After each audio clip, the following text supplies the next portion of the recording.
You're listening to The Observing Eye. Pirate radio for the mind. Coming at you fresh from the computer hell cabin.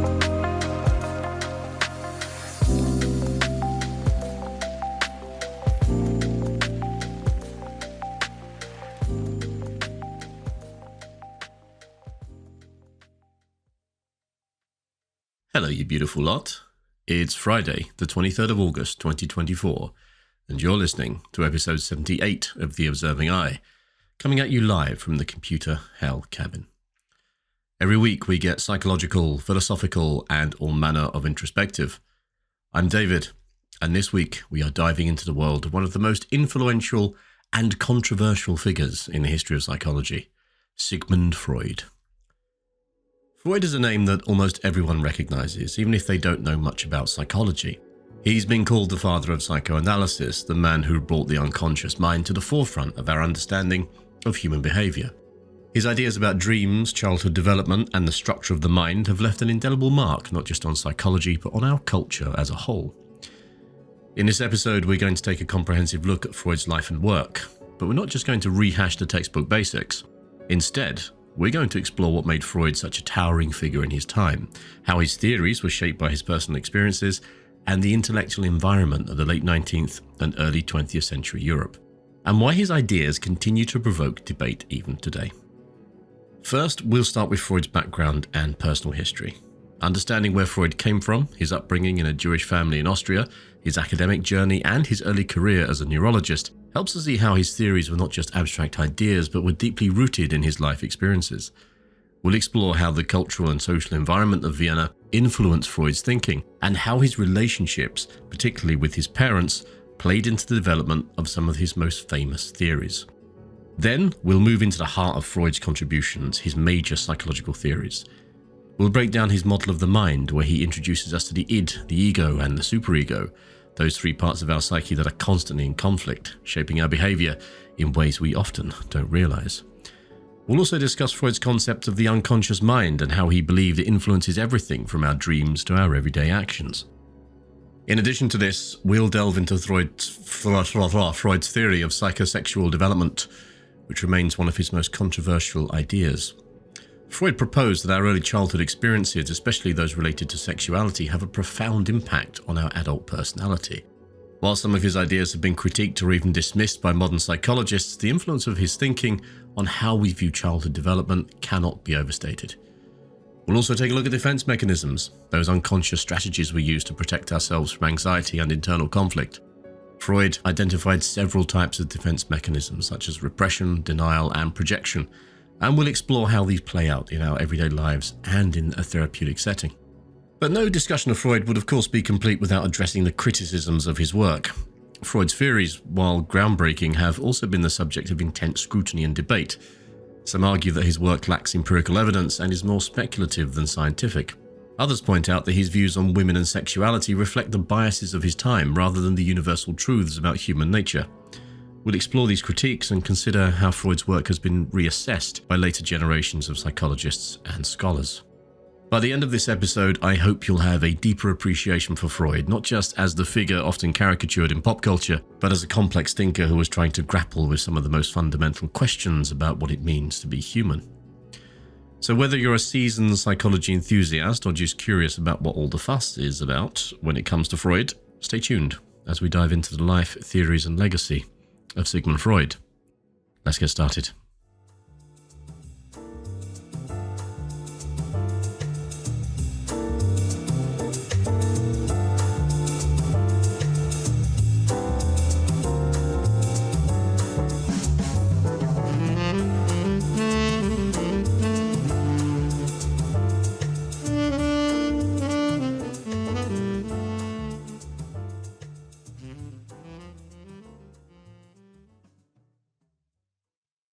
As we begin our exploration of Sigmund Freud, it's important to understand the personal background and life experiences that shaped the man behind the theories.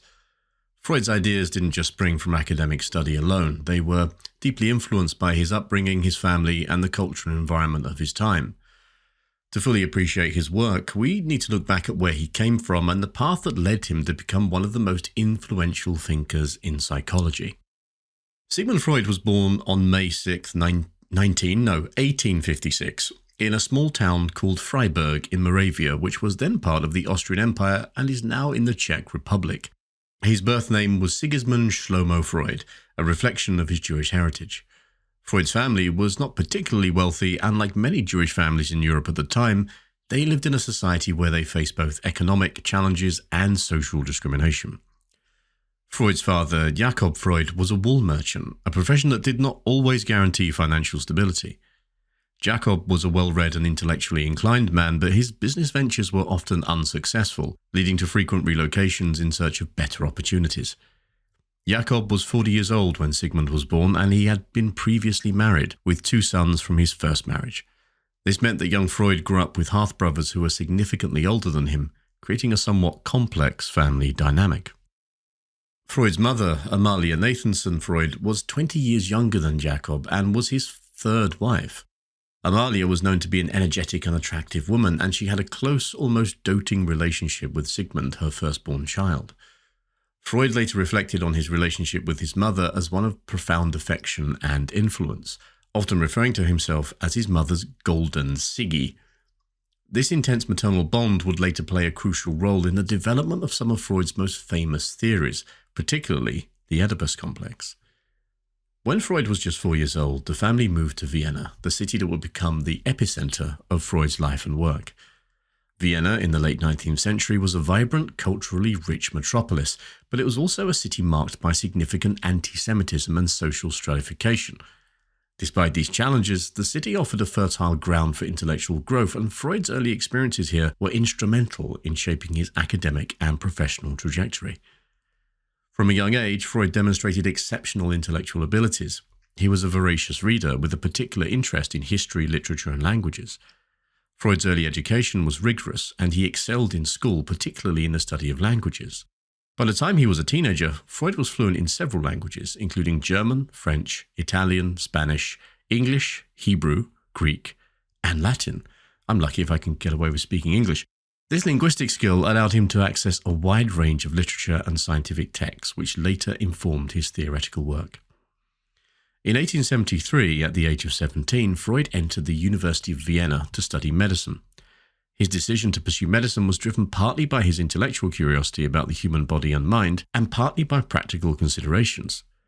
Freud was acutely aware of the financial instability of his family and saw a career in medicine as a way to secure a stable future. However, his interest quickly shifted from purely medical studies to a deeper exploration of the mind. During his time at university, Freud was deeply influenced by the scientific and philosophical currents of the time. After earning his medical degree in 1881, Freud began working at the Vienna General Hospital, where he specialized in neurology. His early career was marked by a strong interest in neurophysiology, and he conducted research on the anatomy of the brain and the nervous system. Freud was particularly drawn to the study of aphasia, a condition affecting speech, which deepened his understanding of the relationship between brain function and behavior.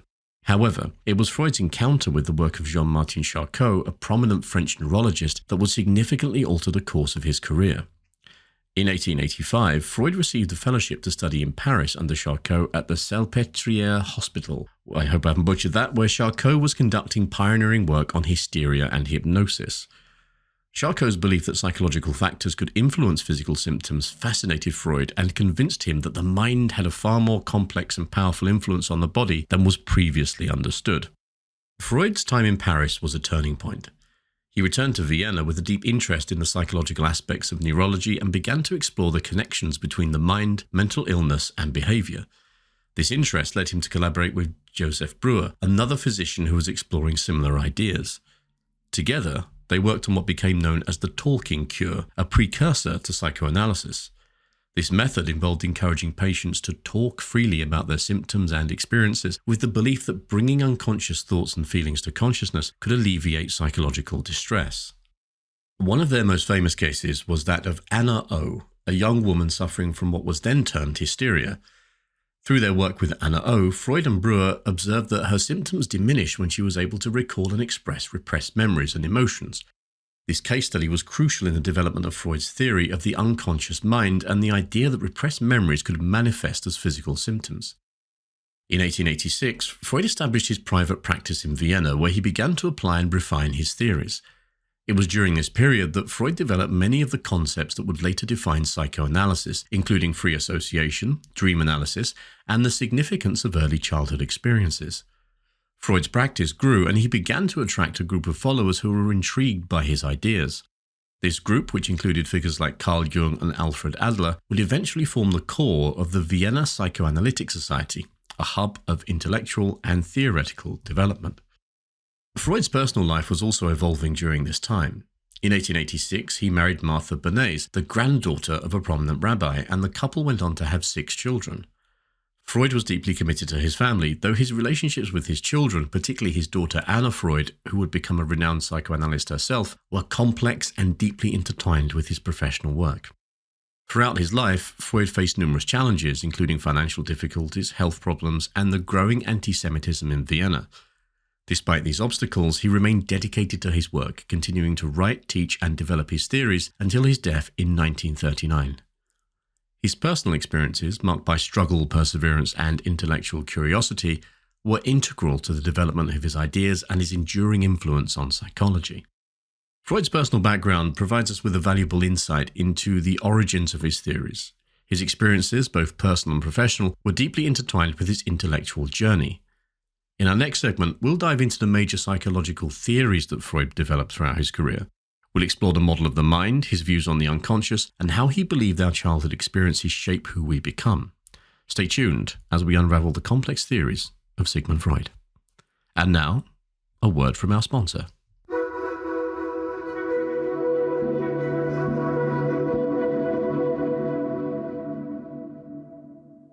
This episode is sponsored by Athletic Greens. No, it's not at all, actually. It's sponsored by me and my book, which is out on Amazon, and you can purchase it as a paperback or on the Kindle, and it sits very much alongside this podcast. So if you're interested in philosophy and psychology and ways that these ideas can be applied to our lives in general, then the book is a really great place to get some theory and some practical applications of it. The premise of the book, we go through a few different scenarios. We talk about authenticity, about gratitude, about letting go of stuff. And there's a lot of Stoicism, there's some Buddhism in there, there's all sorts of philosophy and theology that covers this stuff. And the end point of it is for you to be able to reflect upon yourself and whether you are living according to how you would want to live organically, or whether you've adopted all of these frameworks and ideas that come from the external. God knows there's enough of those that hit us every day. So if you're interested in the podcast, if you're interested in that sort of thing, some philosophy, some psychology, and some actual uses of them in day-to-day living, then go and buy my book on Amazon. You have to just search The Observing Eye, or I will put a link in the show notes for you to go and have a look at that as well. And I'm hoping that you will find it useful. So yeah, go buy my book. Subliminal messaging. Buy my book. You will buy it. Yeah, but see what you think. Or don't. It's entirely up to you. There's no pressure. I have no expectation here. It is out into the world and I have let go of it. So it is just there. It exists. And you may enjoy it if you so choose. Thank you for your time. And we now return to the transmission.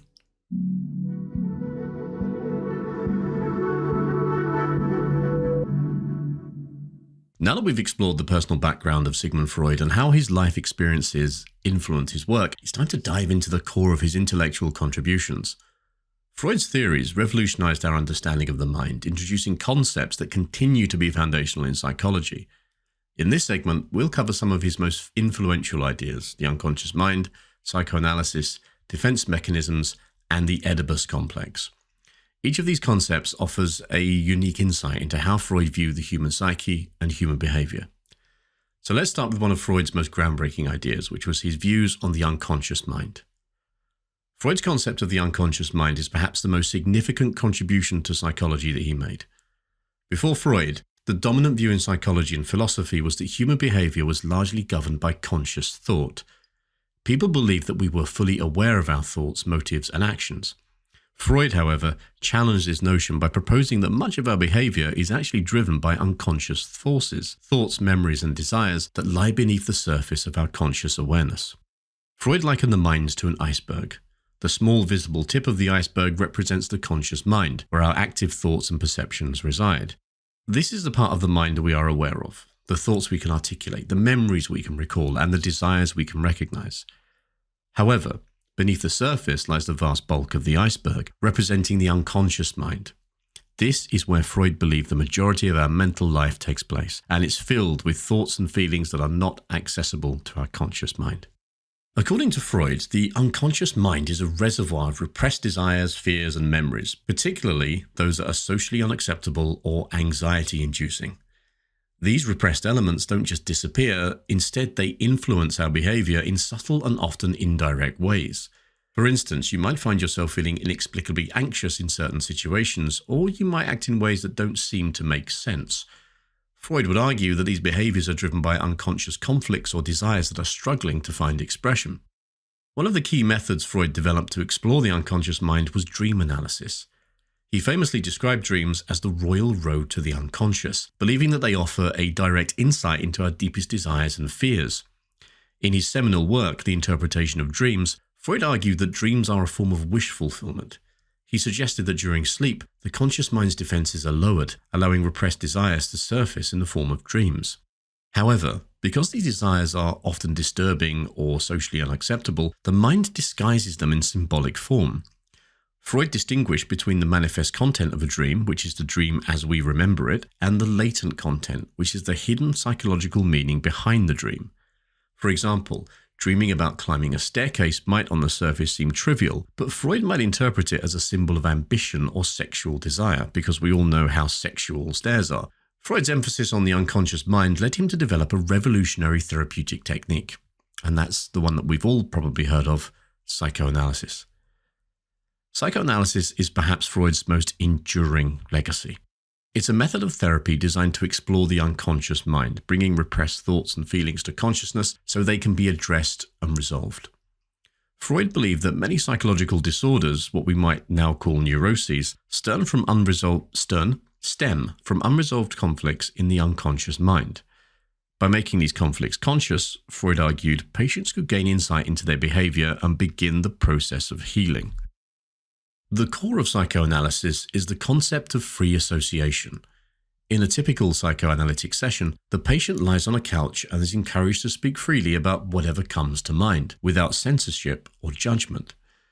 The idea is that by allowing thoughts to flow without restraint, unconscious material will emerge. As the patient talks, the analyst listens for patterns, themes, and recurring ideas that might indicate repressed conflicts or desires. Freud also placed great importance on the analysis of transference. Transference occurs when a patient unconsciously redirects feelings and desires from their past, often from childhood relationships, onto the therapist. For example, a patient might begin to view the therapist as a parental figure and project feelings of love, anger, or dependency onto them. Freud believed that analysing these transference patterns was crucial for understanding the patient's unconscious conflicts and helping them work through these issues. Psychoanalysis was revolutionary because it shifted the focus of therapy from merely treating symptoms to exploring the deeper, underlying causes of psychological distress. Freud's approach emphasized the importance of understanding the whole person, including their history, relationships, and unconscious mind. This holistic approach to therapy has influenced countless therapeutic practices that have emerged since Freud's time, even though modern psychoanalysis has evolved in many ways from Freud's original methods. Now, let's explore one of Freud's more intriguing contributions, and that's defense mechanisms. Freud identified defense mechanisms as unconscious strategies that the ego uses to manage anxiety, conflict, and uncomfortable emotions. The ego is the part of the mind that mediates between the instinctual desires of the id, the moral demands of the superego, and the realities of the external world. And we'll get into more depth on the ego, the id, and the superego a little bit later. When these forces are in conflict, the ego can experience significant anxiety. To protect itself, the ego employs defense mechanisms to keep disturbing thoughts and feelings out of conscious awareness. So let's take a look at some of the most well-known defense mechanisms that Freud identified. Repression is perhaps the most fundamental defense mechanism and the cornerstone of Freudian theory. Repression involves unconsciously pushing threatening or disturbing thoughts, memories, or desires out of conscious awareness. For example, a person who has experienced a traumatic event may repress the memory of it, making it inaccessible to their conscious mind. However, these repressed memories don't just disappear, they continue to influence behaviour and can resurface in other ways, such as through dreams or slips of the tongue, often referred to as Freudian slips. Denial is another common defence mechanism. It involves refusing to accept reality or facts, essentially blocking external events from awareness. If a person is confronted with something too uncomfortable to acknowledge, such as the reality of a serious illness, they might deny the existence of the problem. Denial allows the individual to avoid the anxiety that comes with facing the truth, but it also prevents them from dealing with the issue constructively. Projection involves attributing one's own unacceptable thoughts or feelings to someone else. For instance, a person who feels guilty about their own aggressive tendencies might accuse others of being aggressive towards them. Projection allows the individual to externalize their own internal conflicts, making them easier to manage psychologically. Displacement occurs when an individual shifts emotional impulses from a threatening target to a safer one. For example, if someone is angry with their boss but feels they cannot express this anger directly, they might redirect it towards a less threatening target, like a family member or a friend. Displacement helps to protect the individual from the potential consequences of expressing their emotions towards the original source of their anger. Rationalization involves creating logical explanations for behaviors or feelings that are actually driven by unconscious motives. For example, a person who is unable to achieve a desired goal might convince themselves that the goal was never worth pursuing in the first place. Rationalization allows individuals to justify their actions or feelings in a way that preserves their self-esteem. And lastly, sublimation, which is considered one of the more positive defense mechanisms. It involves channeling unacceptable impulses into socially acceptable activities. Someone with aggressive tendencies might take up a sport like boxing, where they can express their aggression in a controlled and constructive manner. Freud believed that sublimation was a key process in the development of culture and civilization, as it allows individuals to transform their base instincts into creative and productive activities. Freud argued that while defense mechanisms are a normal part of psychological functioning, they can become problematic when used excessively. Over-reliance on defense mechanisms can prevent individuals from confronting and resolving the underlying conflicts that are causing their distress. In psychoanalysis, part of the therapeutic process involves helping patients become aware of their defense mechanisms and understanding how they are influencing their behavior. Now, I'm going to turn to the Oedipus complex next, which was named after the tragic Greek hero Oedipus. And its concept is central to Freud's theory of psychosexual development and has been both influential and highly debated in the fields of psychology and culture as a whole. The Oedipus complex is a key element of Freud's broader theory of psychosexual development, which posits that human beings pass through a series of stages in early childhood, each characterized by the focus of the libido or sexual energy on different parts of the body. According to Freud, the Oedipus complex occurs during the phallic stage of development, which typically takes place between the ages of 3 and 6. So what exactly is the Oedipus complex? At its core, Freud believed that during this phallic stage, young boys develop unconscious sexual desires for their mother and view their father as a rival for her affections. This creates a profound internal conflict within the child.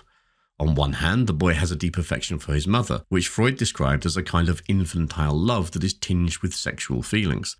On the other hand, the boy experiences feelings of jealousy and competition toward his father, whom he sees as an obstacle to winning his mother's exclusive attention. The conflict is not just emotional, but also tied to the child's developing sense of identity and morality. The boy's affection for his mother and rivalry with his father create a mixture of love and fear. Freud argued that the boy's fear is rooted in the unconscious worry that the father, recognizing his son's feelings, will punish him by castrating him, hence the term castration anxiety.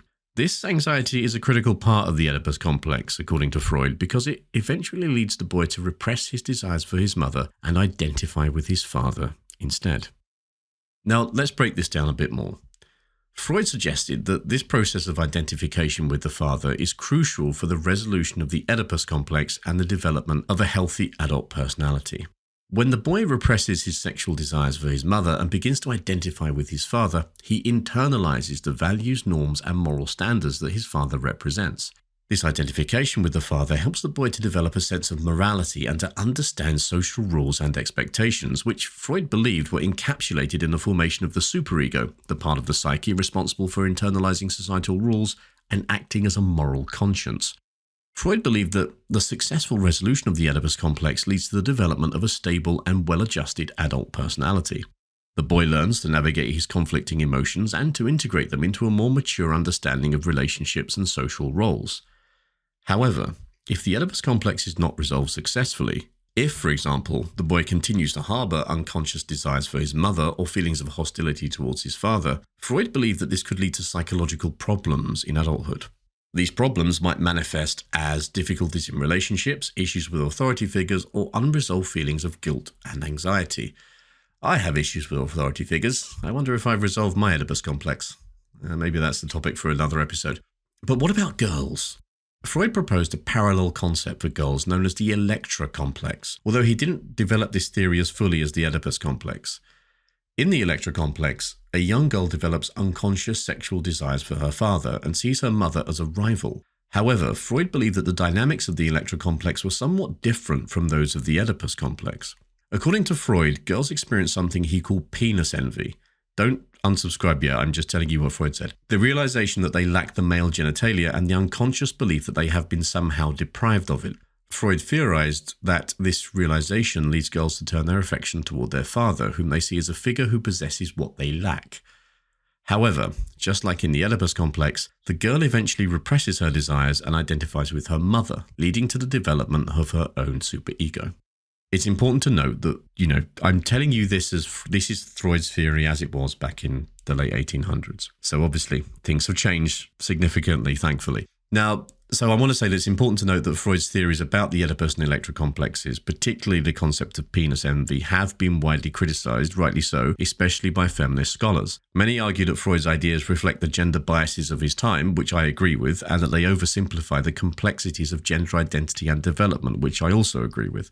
Despite these criticisms, the Oedipus complex remains one of Freud's most discussed and debated concepts.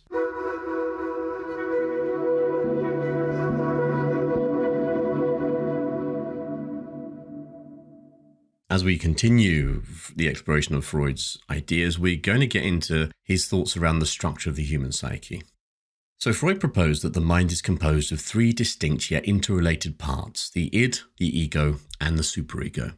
These three components form the foundation of Freud's structural model of the psyche and are central to understanding how he believed our thoughts, behaviours, and personalities are shaped. In this segment, we're going to dive into each of those elements and explore how they interact and how they influence our lives. So let's start with the id. The id is the most primitive part of the human mind, and according to Freud, it is present from birth.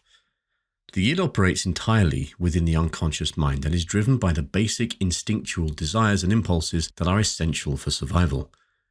Freud referred to the id as operating on the pleasure principle, which means that it seeks immediate gratification of its desires, regardless of any potential consequences. The id is all about satisfying our basic needs: food, water, shelter, sex, without consideration for reality or societal norms. Imagine the id as a force of pure desire and impulse, always pushing us to fulfill our most basic urges. It doesn't care about long-term goals or the social rules that we've learned. It just wants satisfaction, and it wants it now, goddammit. For example, when you're hungry, it's the id that drives you to seek out food immediately, or when you're angry, it's the id that might push you towards aggression. Freud also believed that the id is the source of two fundamental drives: eros, or the life instinct, which involves all the drives associated with survival, reproduction, and pleasure, and thanatos, not Thanos, or the death instinct, which represents our unconscious desire for aggression, destruction, and a return to an inanimate state. I always found that interesting, this balance is between the complementary opposites. Thanatos, Thanos, I am inevitable, or the Thanos and Eros and Thanatos, life and death. But living according to the id alone would lead to chaos. That's where the ego comes in. The ego is a part of the psyche that develops after the id, typically as a child begins to interact with the world. The ego operates on the reality principle, meaning it seeks to satisfy the id's desires in realistic and socially appropriate ways. The ego is the rational, decision-making component of the psyche, and it is responsible for dealing with the demands of reality and finding a balance between the primitive desires of the id and the moral constraints of the superego. Johnny, what have I told you about wanking at the dinner table? Think of the ego as the mediator or the executive of the mind.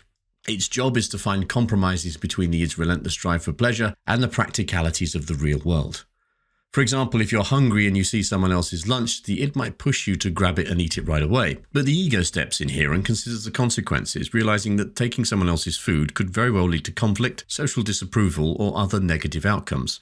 The ego might then decide to satisfy the hunger by finding your own food, get back in the fridge yourself, thus balancing the id's demand with a more realistic solution. This brings us to the third component of Freud's model, the superego. The superego represents the internalized moral standards and ideals that we acquire from our parents, caregivers, and society. It develops around the age of 5 or 6 as a child begins to learn about the rules, values, and expectations of their culture. The superego operates on the moral principle and strives for perfection, aiming to suppress the urges of the id and making the ego act in a morally acceptable way. The superego can be thought of as our internal moral compass. It is divided into two parts: the conscience, which punishes the ego through feelings of guilt or shame when we fail to live up to our moral standards, and the ego ideal, which rewards us with feelings of pride and self-worth when we behave in accordance with these ideals. The superego is responsible for our sense of right and wrong and plays a crucial role in forming our ethical beliefs and guiding our behavior. However, the superego can also be overly harsh or demanding, leading to feelings of excessive guilt or anxiety when we don't meet its high standards. If the id pushes us toward a selfish act, for example, like lying to get what we want, the superego might generate feelings of guilt that make us reconsider or regret our actions going forwards. The superego's influence is powerful, and it often comes into conflict with the id, creating a dynamic that the ego must constantly manage. Freud believed that the interactions between the id, ego, and superego are what shape our personalities and behaviors. These three components are constantly in conflict, with the id demanding immediate gratification, the superego imposing moral constraints, and the ego trying to mediate between the two while also considering the demands of reality. This dynamic interplay is what Freud saw as the essence of human psychological experience. Let's consider a situation where you're tempted to cheat on a test. The id might push you to do it, driven by the desire to succeed and avoid failure. The superego, on the other hand, would argue against it, reminding you that cheating is wrong and that you should strive to be honest and fair. The ego is then left to navigate this conflict, weighing the potential benefits of cheating against the moral and practical consequences. Ideally, the ego finds a solution that satisfies both the id's desires and the superego's moral standards, perhaps by deciding to study harder next time instead of resorting to dishonesty. Freud believed that much of our psychological distress comes from the difficulties in managing these conflicts. When the id, ego, and superego are out of balance, it can lead to anxiety, neuroses, and other mental health issues. For example, if the id is too dominant, a person might become impulsive, reckless, or self-indulgent, acting without regard for consequences or social norms. On the other hand, if the superego is too dominant, a person might become overly rigid, self-critical, or guilt-ridden, struggling to enjoy life because of constant moral self-judgment. The ego, therefore, plays a crucial role in maintaining psychological health by balancing these competing demands. However, this is no easy task. The ego often employs various defense mechanisms itself to help manage the conflicts between the id and the superego, such as repression, denial, or displacement. These mechanisms can protect the ego from being overwhelmed by anxiety, but if relied upon too heavily, they can also lead to unhealthy patterns of behavior. Freud's model of the id, ego, and superego provides a framework for understanding the complexities of human behavior and the internal conflicts that drive us. It suggests that much of what we do is influenced by unconscious forces that are not always in harmony with each other, leading to the intricate and often contradictory nature of our thoughts and actions. One of the reasons Freud's ideas on this have been so influential is that they offer a way to understand the inner struggles we all face. Whether it's the pull between our desires and our morals, the need to balance self-interest with social responsibility, or the challenge of navigating complex emotions, Freud's model of the psyche helps to explain why we often feel torn between different impulses and motivations. However, it's important to note that Freud's model has also been the subject of significant criticism. Some psychologists argue that it oversimplifies the complexities of the human mind, or that it places too much emphasis on unconscious sexual and aggressive drives. Others have pointed out that Freud's theories are difficult to test scientifically, making them more speculative than empirical. But I think that's the criticism that comes up in psychology pretty much all the time. How do we test this empirically? Well, I don't know. How do you test the holistic nature of the human mind? Like, you tell me. I have no idea on this. Despite these critiques, the id, ego, and superego remain foundational concepts in psychology. They have influenced not only psychoanalysis, but also various other schools of thought, including cognitive behavioral therapy, humanistic psychology, and even contemporary neuroscience. These concepts have also found their way into popular culture, shaping the way we talk about inner conflict, self-control, and moral dilemmas. Freud's model of the id, ego, and superego provides a powerful lens through which to view the complexities of human behavior and the internal struggles that shape our lives. It's a framework that continues to resonate, offering insights into the ways we navigate our desires, our morals, and the realities of the world around us.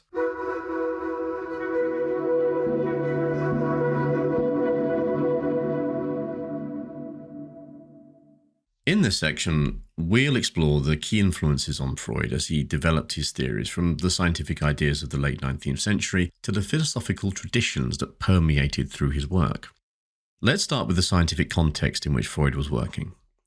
Freud's early academic background was in medicine, and he initially trained as a neurologist, as we talked about back in the first section. During this time, he was deeply influenced by the prevailing scientific approaches to understanding the human body and mind. The late 19th century was a period of great scientific discovery, particularly in the fields of biology and physiology, and these developments had a profound impact on Freud's thinking. Darwin's ideas about natural selection and the survival of the fittest had revolutionized the biological sciences, and Freud was fascinated by the implications of these theories for understanding human behavior. Darwin's emphasis on instinctual drives as fundamental to survival resonated with Freud, who later incorporated these ideas into his own theories about the role of instinctual drives, such as the libido and the death drive, in shaping human psychology. Freud was particularly interested in the idea that human beings, like all other animals, are driven by powerful innate instincts that operate largely outside of conscious awareness. This concept of unconscious drives became central to Freud's theories, leading to his development of the id, ego, and superego as components of the mind that mediate between these primal urges and the demands of reality and society. Another scientific influence on Freud was the work of Jean-Martin Charcot, who Freud studied under in Paris, where he observed Charcot's use of hypnosis to treat patients with hysteria. Charcot's work demonstrated to Freud that mental and emotional disturbances could manifest as physical symptoms, a concept that became foundational in Freud's later work on psychoanalysis and the treatment of neuroses. But his influences weren't limited to the realm of science. He was deeply engaged with philosophical ideas, which provided a broader framework for his thinking about the mind and human nature. I don't think you could really approach psychology without bringing philosophy into it. You need some holistic stuff, some esoteric things to explore the mind with, as we can't empirically measure it. Let's lean on some philosophy. So one of the most significant philosophical influences on Freud was the German philosopher Arthur Schopenhauer. I don't think I've done an episode on Schopenhauer yet. I should do. Schopenhauer's pessimistic philosophy emphasized the primacy of the will, a blind, irrational force that drives all living beings. Schopenhauer believed that human behavior is largely motivated by unconscious desires and that life is fundamentally characterized by suffering and conflict. Cheery fellow, Schopenhauer. Freud was drawn to Schopenhauer's ideas about the unconscious and the centrality of the will, which he saw as aligning with his own observations about the powerful, often unconscious drives that shape human behavior.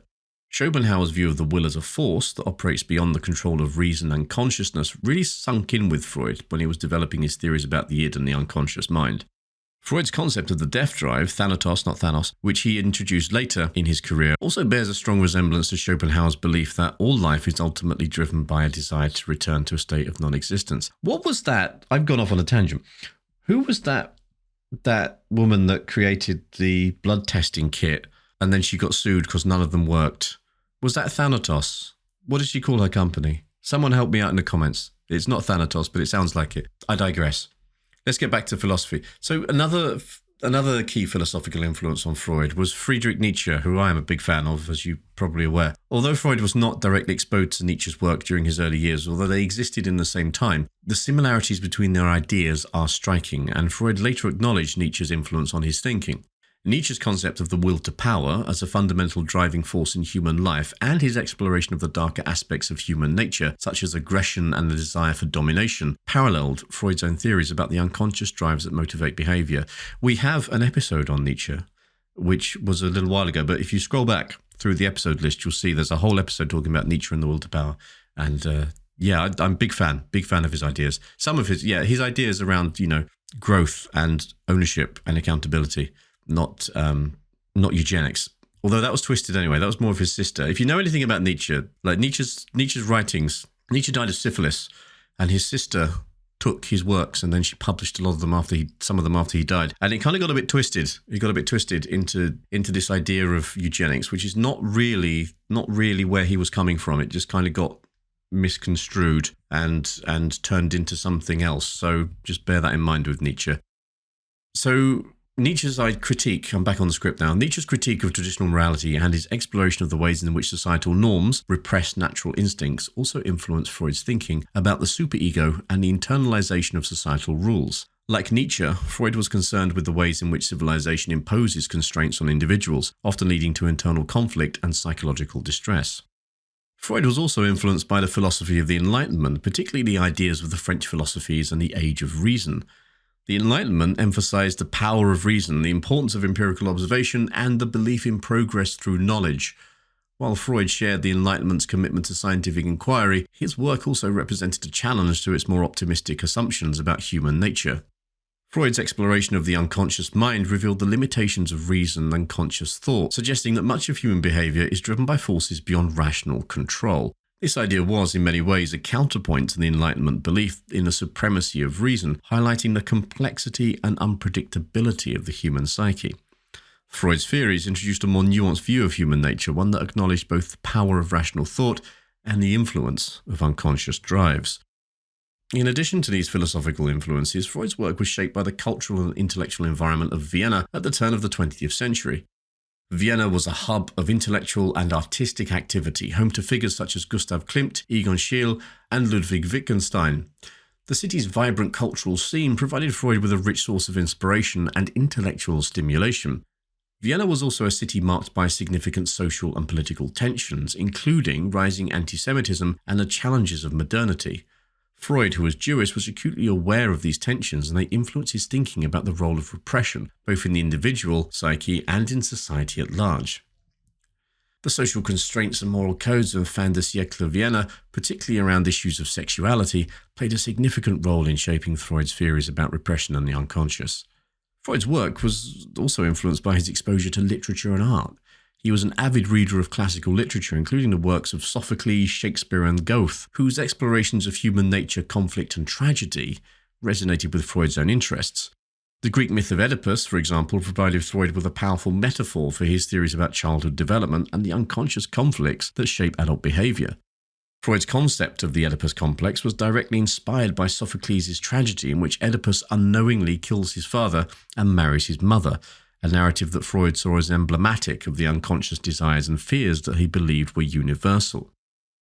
And of course, Freud was very much involved in the emerging field of psychology and psychiatry, particularly the work of the early pioneers such as Franz Brentano and Joseph Breuer. Brentano, who was one of Freud's teachers at the University of Vienna, introduced Freud to the concept of intentionality, the idea that mental phenomena are always directed towards an object, whether real or imagined. This concept played a role in shaping Freud's understanding of the mind as being inherently dynamic and focused on the fulfillment of desires. Breuer, with whom Freud collaborated on the treatment of hysteria, introduced Freud to the idea of the cathartic method, which involved bringing repressed emotions to the surface in order to relieve psychological distress. This collaboration with Breuer was instrumental in the development of Freud's technique of free association and the broader framework of psychoanalysis. So to summarize all of that, Freud's theories were shaped by a very rich construct of influences, ranging from the scientific advancements of the time to the philosophical ideas that challenged and inspired him. His work reflects a deep engagement with the intellectual currents of the 19th and early 20th centuries, as well as a keen awareness of the cultural and social context in which he lived. By drawing on these diverse influences, Freud was able to develop a theory of the human mind that, while controversial, continues to provoke thought and debate to this day.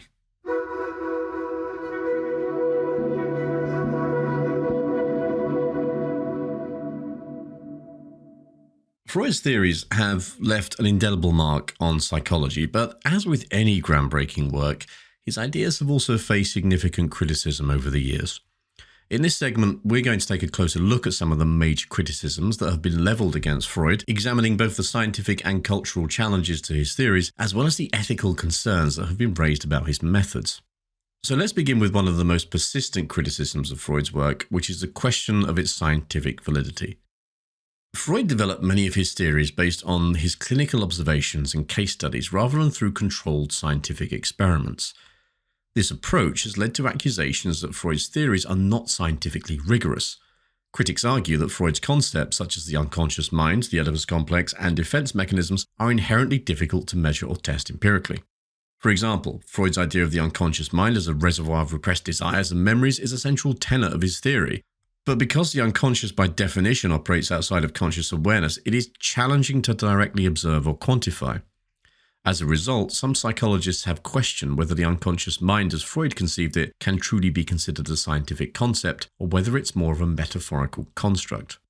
Moreover, many of Freud's theories are based on individual case studies such as those of Anna O and Little Hans. Little Hans, not Super Hans. Little Hans, like Han Solo. While these case studies provide a very detailed insight into the patient's experiences, they involve small sample sizes and lack the control conditions needed to generalize findings to a broader population. This reliance on case studies had led some to criticize Freud's conclusions as being too anecdotal and not sufficiently evidence-based. Another major criticism is that Freud's theories are unfalsifiable, that is, they cannot be proven wrong. In science, a theory must be falsifiable to be considered robust. It must make predictions that can be tested and potentially disproven. However, because many of Freud's concepts are so abstract and open to interpretation, it is difficult, if not impossible, to test them in a way that could definitively prove them false. This has led some critics to argue that Freud's work is more akin to philosophy or literary theory than to empirical science. Another area of significant criticism concerns Freud's overemphasis on sexuality, particularly in his theories of psychosexual development and the Oedipus complex. Freud famously posited that much of human behaviour is driven by unconscious sexual desires, and that early childhood experiences related to sexuality are central to the formation of personality. His concept of the Oedipus complex, where a young boy is said to harbour unconscious sexual desires for his mother and view his father as a rival, has been particularly controversial. Critics argue that Freud placed an excessive focus on sexuality as the primary driver of human behaviour, often at the expense of other important factors such as social, cultural, and cognitive influences. Many psychologists feel that Freud's insistence on the universality of the Oedipus complex oversimplifies the complexities of human development and ignores the vast diversity of experiences across different cultures and individuals. His ideas about female sexuality have also been heavily criticised, particularly his concept of penis envy. Freud suggested that during the phallic stage of psychosexual development, girls come to realise that they lack a penis, which leads to feelings of inferiority and a desire to possess male traits. Feminist scholars have condemned this idea as not only scientifically unfounded, but also deeply misogynistic. They argue that Freud's theories reflect the gender biases of his time and perpetuate harmful stereotypes about female inferiority. Moreover, Freud's theory of psychosexual development has been critiqued for its deterministic view of personality formation. According to Freud, unresolved conflicts during any of the psychosexual stages can lead to fixation and influence adult behaviour in a way that seems to suggest a lack of agency or ability to change. Critics argue that this view underestimates the complexity of human development and the capacity for personal growth and change beyond childhood. Freud's work has also faced criticism for its cultural bias. He developed his theories within the specific cultural context of late 19th and early 20th century Vienna, a society marked by strict social hierarchies, conservative moral values, and pervasive anti-Semitism. Some scholars argue that Freud's theories reflect the values and anxieties of this particular time and place, rather than universal truths about human psychology. His emphasis on repression, for example, particularly sexual repression, could be seen as a response to the highly conservative and repressive societal norms of his time. The idea that the unconscious is a repository of repressed desires and emotions may reflect the constraints placed on individual expression in Freud's society, rather than an inherent feature of the human psyche. Furthermore, Freud's theories have been criticized for being overly individualistic, focusing primarily on the internal dynamics of the mind while neglecting the influence of social, cultural, and environmental factors. This has led to the development of alternative psychological approaches that emphasize the role of social and cultural contexts in shaping behavior, such as socio-cultural psychology and critical psychology. These fields challenge the universality of Freud's ideas, arguing that human behaviour cannot be fully understood without considering the broader social and cultural forces at play. There's a lot of criticism, so get comfortable. Another significant area of criticism revolves around the ethical implications of Freud's therapeutic practices. Freud's approach to therapy, particularly his use of techniques such as three association and dream analysis, has been criticised for being overly subjective and reliant on the therapist's interpretation. This has raised concerns about the potential for suggestion and transference to influence the therapeutic process in ways that may not be beneficial to the patient. Freud himself acknowledged the phenomena of transference, where patients project feelings and attitudes from past relationships onto the therapist. While Freud saw transference as a valuable tool for uncovering unconscious conflicts, critics argue that it can also create a dependency on the therapist and lead to a form of manipulation where the patient's self-understanding is shaped by the therapist's interpretations rather than their own insights. There have also been ethical concerns raised about Freud's relationships with his patients, particularly regarding issues of power dynamics and professional boundaries. Freud's close personal relationships with some of his patients have been criticized as crossing professional lines, raising questions about the potential for exploitation and the risk of harm to the patient. These concerns have led to the development of stricter ethical guidelines in modern psychotherapy, emphasizing the importance of maintaining clear boundaries between therapist and patient. And if any of you out there are training as therapists or you are therapists, you will know exactly what I mean by that. Having done, studied therapy and practiced for a bit myself, these are things that are drummed into you in training, and they are so important. That boundary, that professional boundary between therapist and client. Finally, they say, as psychology has evolved, some of Freud's ideas have been criticized for being outdated or irrelevant in light of new scientific discoveries and advancements. Modern neuroscience, for example, has provided new insights into the workings of the brain, offering explanations for behavior that are grounded in biology and brain chemistry rather than in the abstract constructs of the id, ego, and superego. Cognitive behavioral therapy, which focuses on changing maladaptive thought patterns and behaviors, as a word, isn't it, maladaptive, has gained widespread acceptance as an evidence-based treatment for many psychological disorders, often in place of psychoanalytic approaches. CBT and other modern therapies are typically more focused on present behavior and cognitive processes rather than delving into unconscious conflicts from childhood, as Freud's methods often do. Despite these criticisms, it is important to recognize that Freud's work continues to be influential in many areas, both within and outside of psychology.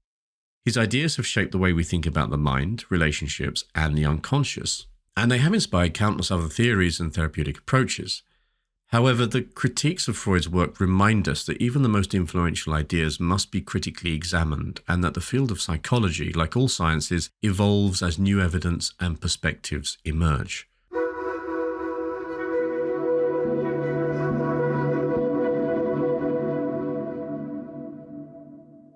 Freud's influence didn't end with his death in 1939. In many ways, his ideas continue to permeate in our world today, shaping not only the field of psychology, but also culture, art, literature, and even our everyday language. In our final segment, we're going to delve into the many ways that Freud's legacy lives on, examining how his theories have been adapted, challenged, and integrated into modern thought and practice. Let's begin by looking at Freud's ongoing impact on the field of psychology and psychotherapy. Although some of Freud's specific theories have been critiqued or replaced by more contemporary models, the foundational concepts he introduced remain central to many forms of therapy. One of the most enduring aspects of Freud's legacy is the practice of talk therapy, which he pioneered through psychoanalysis. The idea that talking about our thoughts, feelings, and experiences can lead to greater self-understanding and healing is a core principle in many therapeutic approaches today. Modern psychoanalysis, often referred to as psychodynamic therapy, has evolved significantly since Freud's time, incorporating new research and clinical practices. However, the fundamental focus on exploring the unconscious mind, understanding the influence of early childhood experiences, and analyzing the dynamics of relationships and internal conflicts remains deeply rooted in Freud's original ideas. Many therapists continue to use techniques such as free association, dream analysis, and the exploration of transference to help clients uncover and work through unconscious conflict. Beyond psychoanalysis, Freud's influence can also be seen in other therapeutic approaches. For example, attachment theory, which examines the importance of early relationships in shaping psychological development, has its roots in Freudian ideas about the impact of childhood experiences on adult behavior, While attachment theory has moved beyond Freud's original framework, focusing more on the role of caregivers and the formation of secure or insecure attachments, it still reflects the Freudian emphasis on the lasting impact of early life on personality and behaviour. Even in cognitive behavioural therapy, which is often seen as a departure from Freudian psychoanalysis, Freud's influence can be felt.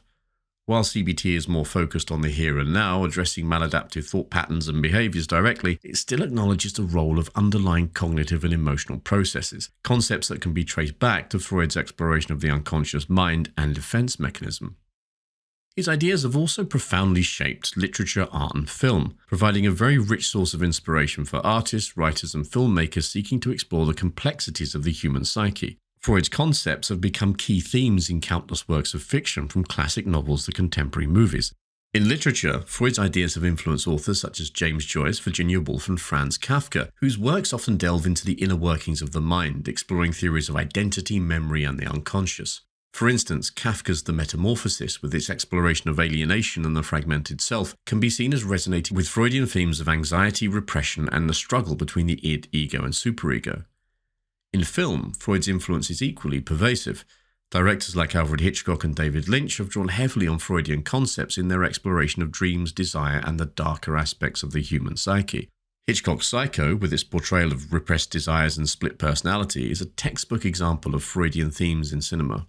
Lynch's films, such as Mulholland Drive and Blue Velvet, often use surreal, dreamlike narratives to explore the unconscious mind, repression, and the uncanny, a concept Freud famously discussed in his essay Das Unheimliche.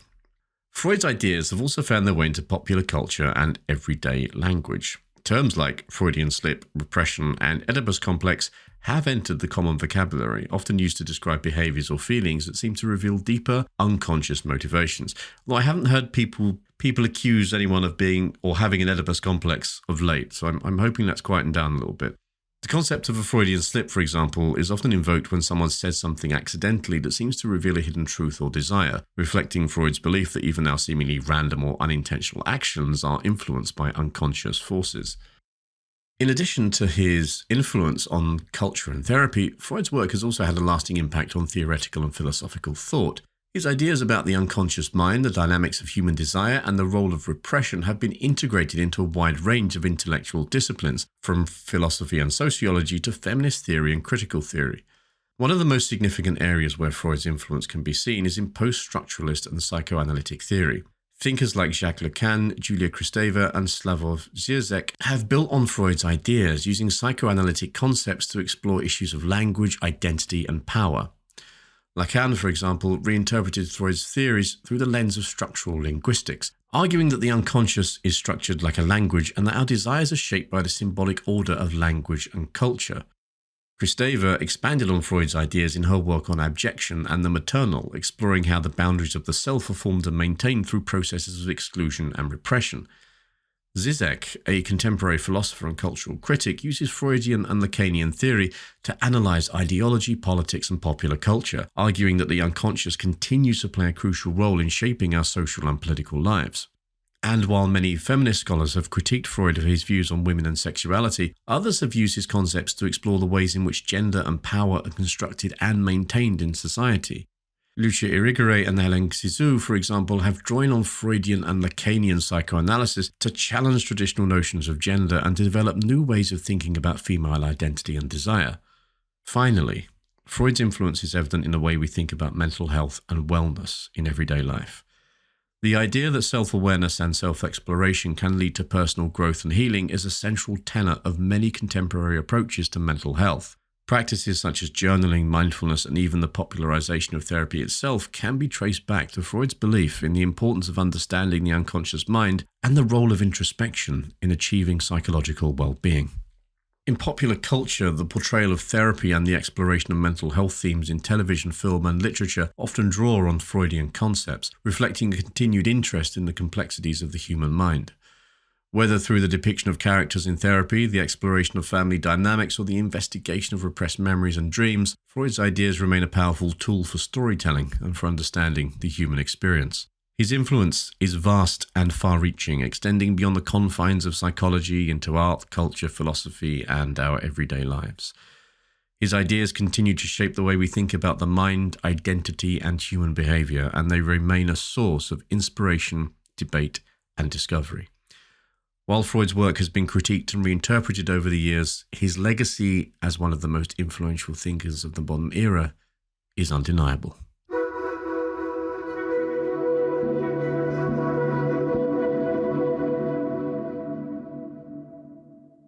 And that, ladies and gentlemen, is all I have to say on the subjects of Sigmund Freud, psychoanalysis, and why you want to have sex with your mother.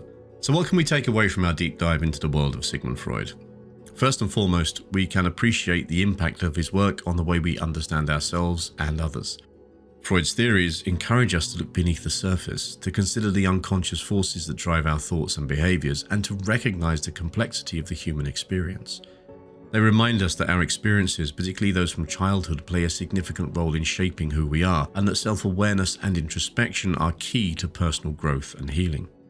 At the same time, Freud's legacy challenges us to remain open to new ideas and to approach psychological inquiry with a critical eye. While Freud provided the foundation for much of modern psychology, the field has continued to grow and evolve, incorporating new research, methodologies, and perspectives. As we move forward, it's important to honour Freud's contributions while also embracing the innovations that have emerged in the study of the mind. As we conclude this episode, I hope that you've gained a deeper understanding of Sigmund Shlomo Freud, both the man and his ideas. Whether you find his theories compelling, controversial, or somewhere in between, there is no denying the influence that Freud has had on our understanding of the mind and human behaviour. His work continues to be a source of inspiration, debate, and discovery, reminding us that the study of the mind is an ever-evolving journey. Thank you, as always, for joining me on this exploration of Sigmund Freud's life, work, and legacy. Your time and your attention are always deeply appreciated. And if you've enjoyed this episode, please don't forget to subscribe, to rate, and to review the podcast. Your support helps us to continue to bring you in-depth explorations of the thinkers and ideas that have shaped our world.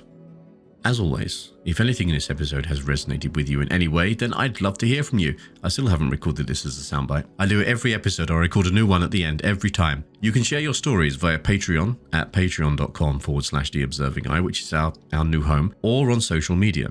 You can find us on YouTube at youtube.com/@theobservingeye, and on TikTok and Instagram with the handle @theobservingeye as well. Take care, everybody. Much love, and I'll catch you soon. You've been listening to The Observing Eye. Thanks for spending some time with me today. I hope it's been useful. And if you're interested in any more of my writing or work around psychology, philosophy, and general day-to-day living, please go and take a look at my Substack, which is theobservingeye.com. And that's I as in the letter, not I as in the gelatinous organ through which you see. Take care, everybody. Much love, and I'll catch you soon.